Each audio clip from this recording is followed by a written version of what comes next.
Hujambo mpenzi mtazamaji, ni siku ya Jumatatu ya kwanza mwezi Agosti mwaka 2026. Karibu sana katika taarifa hizi za TV47 saa 5, tukujuze taarifa na pia baadaye tutakuwa tunaangazia mjadala ilivyo desturi kila siku ya Jumatatu. Tunaangazia darubini ya afya. Leo tutakuwa tunagusia gharama na usafi wa hedhi. Nitakuwa na balozi ambao watakuwa wanazungumzia masuala hayo kwa kina zaidi, lakini kwa sasa tutakuwa tunaangazia taarifa ambazo zinajiri. Wanakwetu wananiita Joashon Sare. Moja kwa moja ni kujuze taarifa hizo, na ni kwamba mbunge wa Mukurweini John Kagusha amekamatwa na maafisa wa DCI.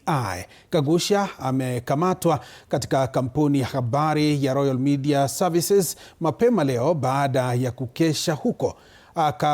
Amekamatwa kwa madai ya uchochezi aliyoyatoa, akionya wakazi wa eneo la Kieni dhidi ya kumchagua Rais William Ruto au wafuasi wake. Kagusha alikuwa ameenda kwa mahojiano katika kituo kimoja cha habari usiku wa kuamkia leo, lakini akakesha huko kwa hofu ya kukamatwa.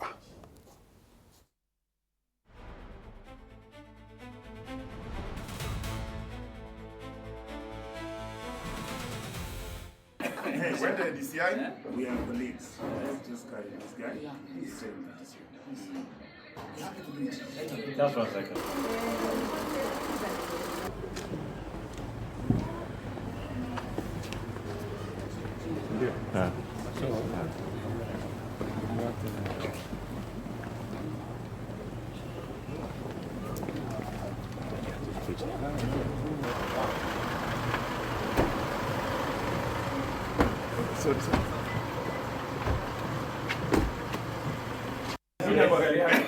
And on our wish. When the DCI, we are colleagues. Let's just carry this guy. He's saying that. We're happy to do it. Just 1 second.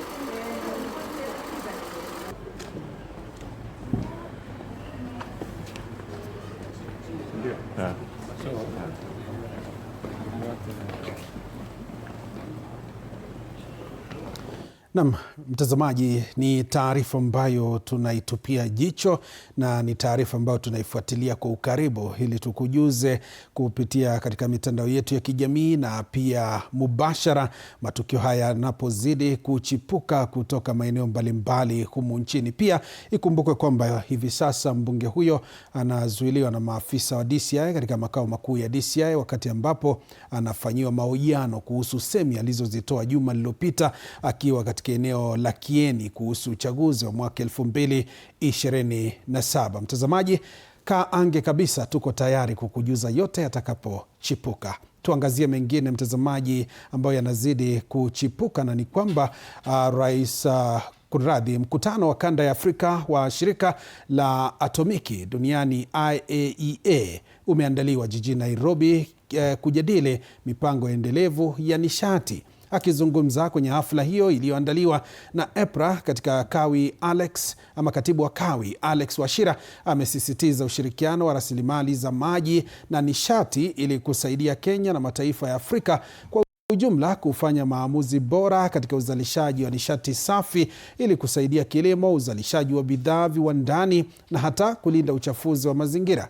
Hafla hiyo ya siku 4 imewaleta pamoja wataalamu wa sekta ya kawi, mazingira na kilimo kutoka mataifa mbalimbali ikiwemo Afrika Kusini, Tunisia, Tanzania, Ghana na Zambia. That recognizes the strong interdependencies between climate, land use, energy and water. The IEA's Climate, Land Use, Energy and Water System Framework provides a practical and evidence-based approach for understanding these complex interactions. By enabling us to evaluate trade-offs, identify synergies, assess the wider impact of development decisions, the framework supports more coherent policies, more resilient investment strategies. This approach is fundamental to achieving the objectives of our national plan. By integrating the interdependencies between water for irrigation, land for agriculture, energy for development, and climate resilience, we can make better informed decisions that are sustainable and equitable. The findings from such integrated modeling are valuable for guiding policies that ensure resource efficiency, enhance economic development, and strengthen resilience against the impacts of climate change. Kenya has long recognized the value of integrated planning. Our experience with geothermal development, where we manage the interplay between energy generation, water resources, and land use, has taught us that holistic approaches yield better outcomes. We are eager to share these lessons and equally eager to learn from your experiences. Ladies and gentlemen, the government of Kenya remains committed to sustainable energy development and regional collaboration.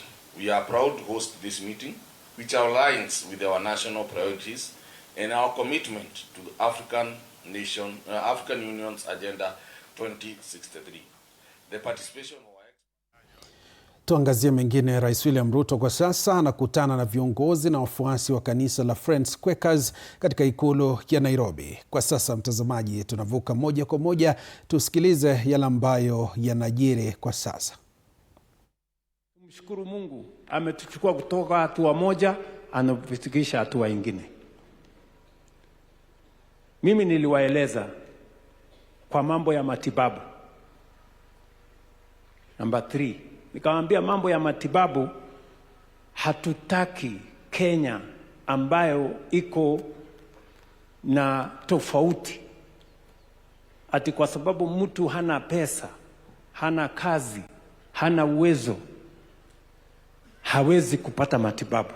Nikasema hapana, tutabadilisha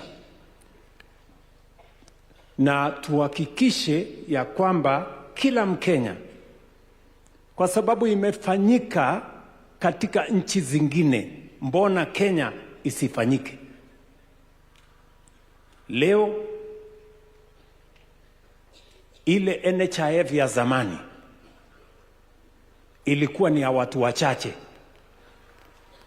Watu milioni 8 peke yao walikuwa ndani ya NHIF. Leo kwa SHA tuko na wananchi milioni 32. Na sikizeni, sio wananchi peke yao wamejiandikisha ndani. Pesa ambayo tumelipa kwa hospitali zetu ni shilingi bilioni 170 in all our hospitals. Ile hazina ya zamani ya NHIF ilikuwa inalipa every year shilingi bilioni 28. Today tumesema pale level 2, level 3, level 4, level 5 watu wote wajiandikishe. Kwa hii mkutano nataka nijue, nyinyi kwanza mmejiandikisha kwa SHA ama mnaangalia tu hivi?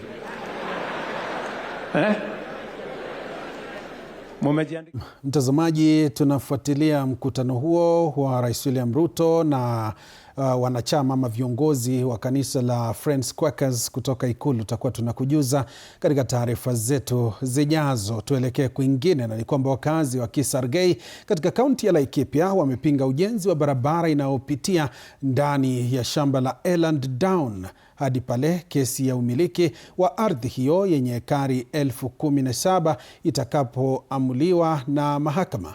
Jamii hii ya wafugaji inadai kuwa ujenzi huu unaweza kuathiri maslahi yao katika eneo ambalo kwa muda mrefu limekuwa kitovu cha mvutano kati yao na huduma ya wanyamapori nchini KWS. Geoffrey Ondieki na taarifa kamili.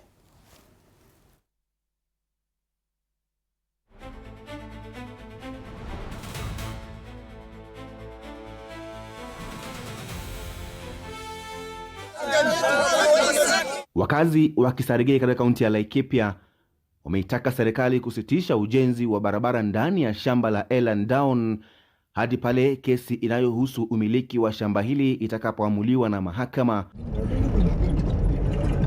Wafugaji hawa wanasema kwa ujenzi wa barabara ndani ya shamba hili unaweza kuathiri maslahi yao kwa kuwa eneo hili limekuwa kitovu cha mgogoro wa ardhi kati ya jamii hii na huduma ya wanyamapori nchini KWS. Hapana taka barabara atengenezwe kwa ardhi yetu, sababu hapa ni yetu kwa miaka mingi sana. Na hii watu siku hizi naanja mung'ang'ano tu ya kusema WS, na hata hakuna mtu sisi naona hapa anasema ati ni mimi. Kwa hivyo sisi nataka hii matingatinga akae kabisa, usirudie tena kufanya kazi ya barabara hapa. Kesi yetu bado iko kotini, lakini sasa hivi tunaona kuna trakta ambayo zimeletwa kulima barabara kwa ardhi yetu, na sisi hatujahusishwa ni nini inaendelea. Kitu ya kwanza sisi tunataka kujua ni nini inaendelea, kwa sababu hii ni ardhi yetu. Tumelelewa hapa, tumekulia hapa, mababu zetu kila mtu amekulia hapa. Wanaitaka serikali kusubiri uamuzi wa mahakama kabla ya kutekeleza mradi wowote wa miundombinu ndani ya eneo hili. Wakazi wanasema kuwa ujenzi wa barabara katika eneo linalozozaniwa kabla ya kesi kumalizika kunaweza kuzidisha mvutano zaidi kati ya jamii na mamlaka za uhifadhi. Hapa kuna mfuko wengi sana na kila mtu anategemea hiyo mfuko. Hakuna Kenya chochote anategemea kingine. Anategemea hiyo mali ikiisha au anaangamia pia. Hii shamba ina interfere na kesi ambayo inaendelea. Na hii shamba ni 17,000 only acres. Hii ni shamba yetu. Hii ni shamba ambayo imeishi kuwa yetu for the last 50 years. For the last 50 years sisi tumekuwa tukiishi hapa. Hata hivyo, viongozi wa KWS katika kaunti ya Laikipia wamepanga mkutano wiki hii kusikiliza malalamishi ya wafugaji. Geoffrey Ondieki, TV47. Naam, mtazamaji, tunazidi kufuatilia pia taarifa hiyo na tutakuwa tunakujuza. Tuangazie mengine. Kama njia mojawapo ya kupata suluhu la mzozo kati ya binadamu na wanyamapori, sharti wadau mbalimbali washirikiane ili kutatua kero ya maji ambayo ndiyo chanzo cha 70% ya mzozo huo. Ni kauli ya gavana wa kaunti ya Taita Taveta Andrew Mwadime, wakati huo huo akitoa wito kwa serikali kufanikisha mpango wa mradi wa uvunaji hewa ya carbon ili kuongeza kipato kutokana na mbuga za wanyamapori. Kuna human wildlife conflict zaidi ya 70% Taita Taveta. Ni kwa nini? Ukiangalia sana ni masuala ya maji. Wamejaribu kufanya hapa na pale, tunashukuru kama vile tumetoka pale Mwakutoa primary. Lakini cha msingi haya masuala ya maji, kama vile mi gavana nimeasukuma sana. Tungeshikana mkono tuwe karibu so that tumalize hili swala la maji, wanyama wapate maji huko na binadamu pia wawe na maji. Vile vile kuna hili swala ambalo nimemsukuma sana rais na akatupatia directive tuanzishe la carbon credit. Walifanye mbio angalau haya majimbo ambayo wana host hizi national parks wawe wakipata kitu cha kuona kwamba wanajivunia na hizi mbuga pori. Lakini pakiwa kila kitu wanaangalia wanyama na hakuna kitu inaregea kwa wenyeji, basi haonei maana ya hizi mbuga pori. So ninaomba wadau wote ambao wanadili na hawa wanyama pia, as the way wanaangalia wanyama, pia na binadamu waangalie hivyo hivyo. Naam, mtazamaji, tuangazie taarifa ambayo tulikujuza hapo awali, na ni kwamba mbunge wa Mukurweini John Kagusha amekamatwa na maafisa wa DCI na hivi sasa anazuiliwa katika makao makuu ya idara hiyo katika barabara ya Kiambu, na hivi sasa mawakili wake wanazungumza. Tuvuke moja kwa moja tusikilize wanachokisema.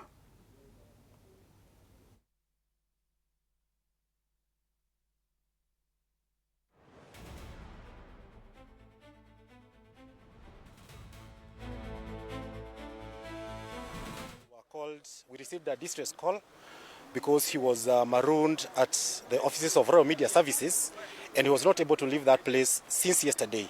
So he only managed to leave this morning when DCI officers came, stormed the studio and brought him to DCI headquarters. Initially they had told us that they are taking him to the Nairobi regional offices only for them to divert and bring him here.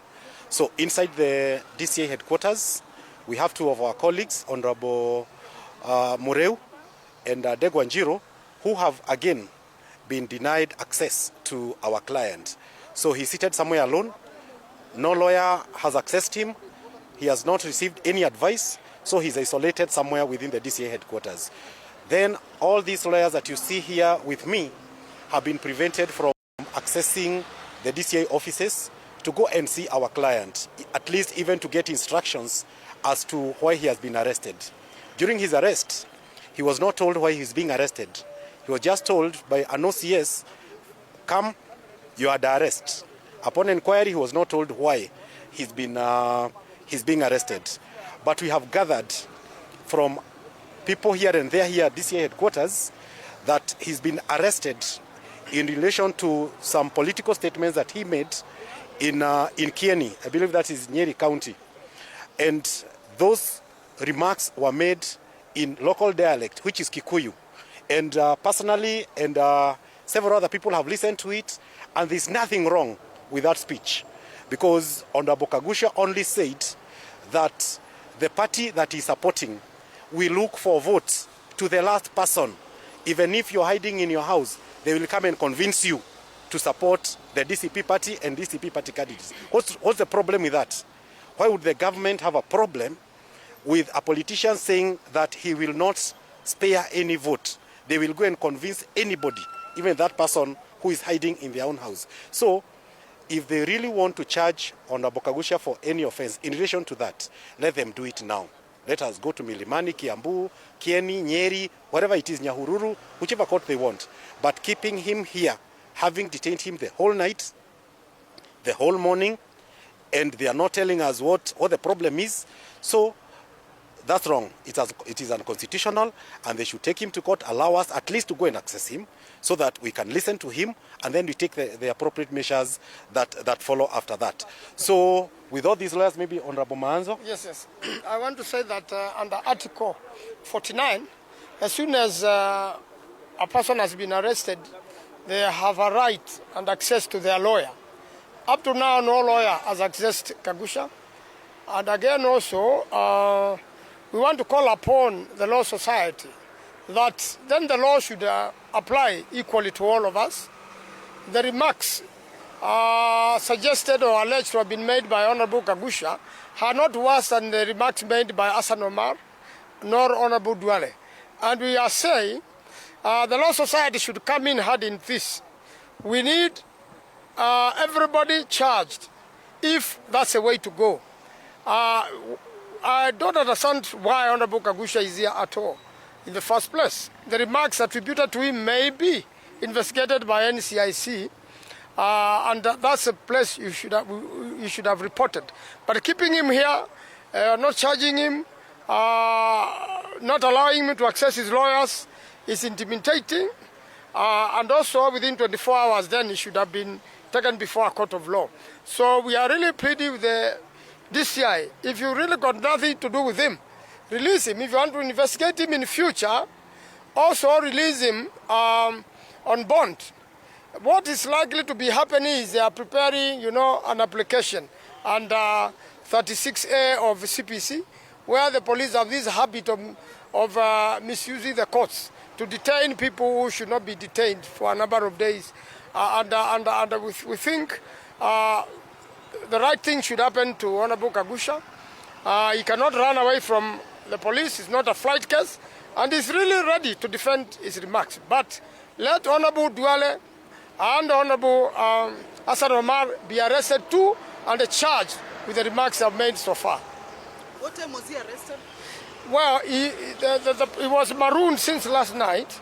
But this morning he surrendered himself to police. Well, now they came in uniform and identified themselves. Last night there were vehicles without number plates, Subarus, about 70 officers hanging around, working in shifts, others who have covered their faces, and that's how he could not surrender himself to them. And therefore they kept vigil till morning when he surrendered himself to OSPD, who identified himself and was well uniformed, and you could see it's a police officer. You have not managed to see him, you're saying, as his legal team. What is DCI telling you? Well, I managed to talk to him on phone, and he says he's just kept somewhere and been told to wait there. But lawyer Degwa Jiru and Mureu are just at the reception. In fact, they're being told to go away, which is unconstitutional, and these are public offices financed by the public taxes. and therefore is their public offices, and any Kenyan should have access to that office and also be given an explanation as to what is happening. Otherwise, the DCI is failing in its duty. It is beginning to abuse the Constitution, and there is a recourse for that also. You know, when you detain someone like that, and when you act the way the DCI is acting, then we can file a constitutional reference. Honorable Kagusha can sue the DCI for damages, can sue individual officers, and can sue the director, Amin himself, for this sort of inconvenience without following the law. For the political remarks he's said to have said, has he been told what they amount to? Well, he has not been told what they amount to, but to me they are just fair comments. It's a way of it's politics. He say we are going for every single vote. There's nothing wrong with that. Duale has called the Kikuyu community names. He should have resigned as a minister. He should have been charged. He's giving condition to the police. When he's summoned, he's giving conditions. That cannot happen.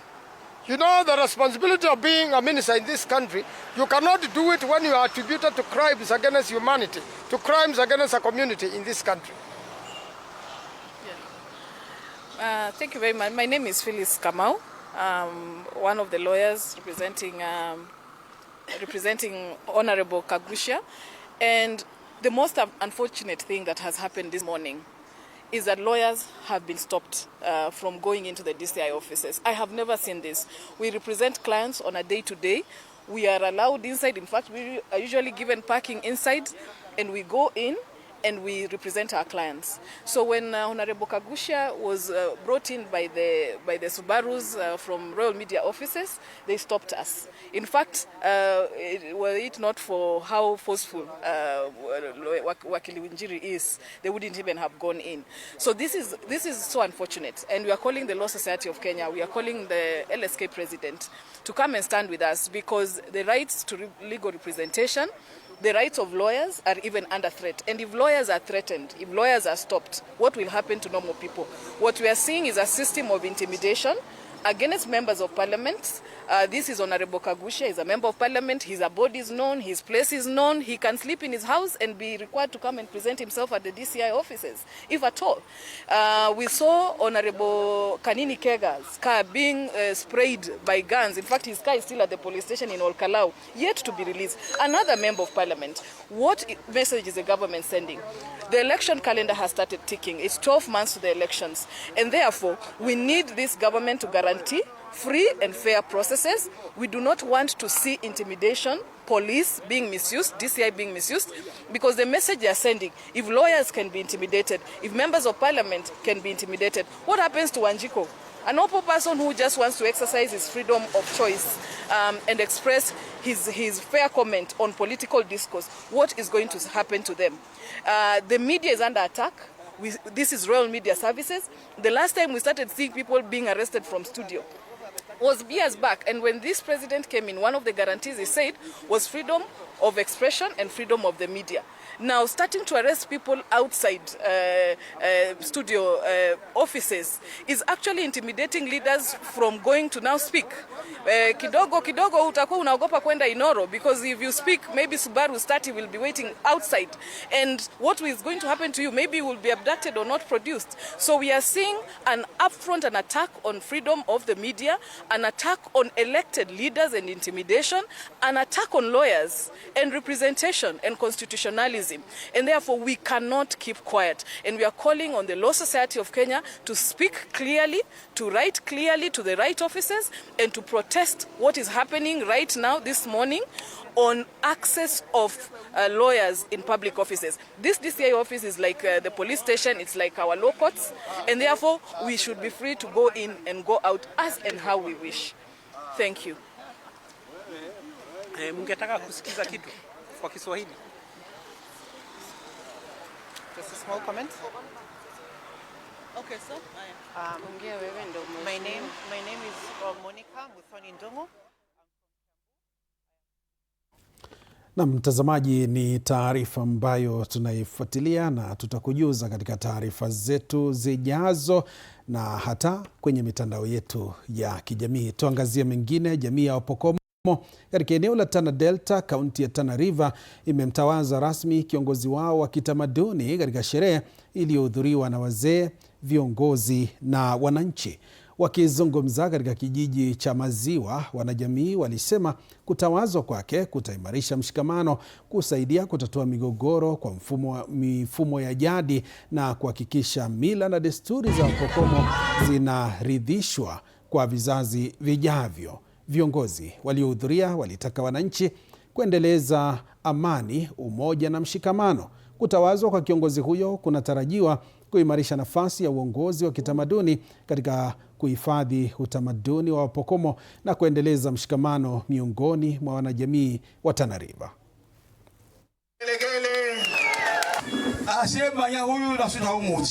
Amen. Wapi makofi? Mimi nimeapishwa siku ya leo kama Mpokomo kiongozi, na kitu ni kuwa malengo ya huu uongozi au na hiki chama cha Mpokomo wa chini ni kuleta watu pamoja.